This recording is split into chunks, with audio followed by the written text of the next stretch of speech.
So today we're going to talk about Stranger Things Season 4, as I recently binged most of it yesterday and I feel like talking about it. Just to clarify though, what I'm about to say is highly subjective, meaning it's from my own opinion, meaning it's absolute facts. My opinion better, it's just how it is. Well, to start it off, this gotta be officially the best season. I ain't even gonna lie to you, Chief. And no, I'm not dick riding the Dumper Brothers. Shut the fuck up, man. I'm dead ass. I'm being 100% for real when I say this. It's like a mixture of season 1 to 3, but significantly better. Especially the horror element. You probably hear this from a lot of people already, but they definitely add the supernatural factor to it compared to the last 3 seasons. And they did it in a way that actually made sense.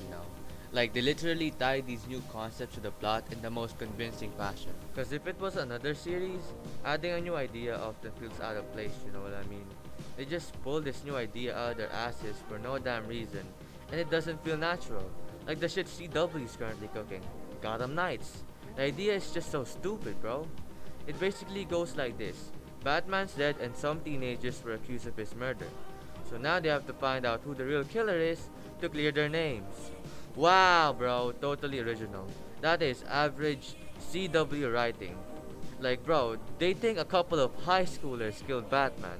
The same dude who fought aliens and is regarded as the most dangerous man alive gets his ass handed to him by little Timmy, who's mad because his mom grounded him for failing math class.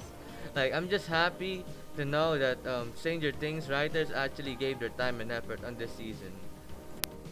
And if we're talking about visuals, it was pretty cool. They still fit the 1980s vibe, although there were like 2 to 3 times that the CGI went berserk. It didn't really bother me that much. It still gave the horror aesthetic, which I appreciate, and overall it was pretty awesome. But yeah, aside from the horror element, I'd say the new characters were definitely a huge factor to the enjoyment. Like, at first it was pretty overwhelming. There were so many characters I tried to follow, because there were like 3 different plot lines. One with Russia, Hawkins, and California, I think. So it was a giant avalanche of information. But then again, as you continue watching, it all ties together. My favorites during this season were definitely Eddie and Argyle. Eddie was just like that cool older cousin that you vibe with during a family reunion. The one with the guitar and shit. And Argyle was just like the average dude in the series.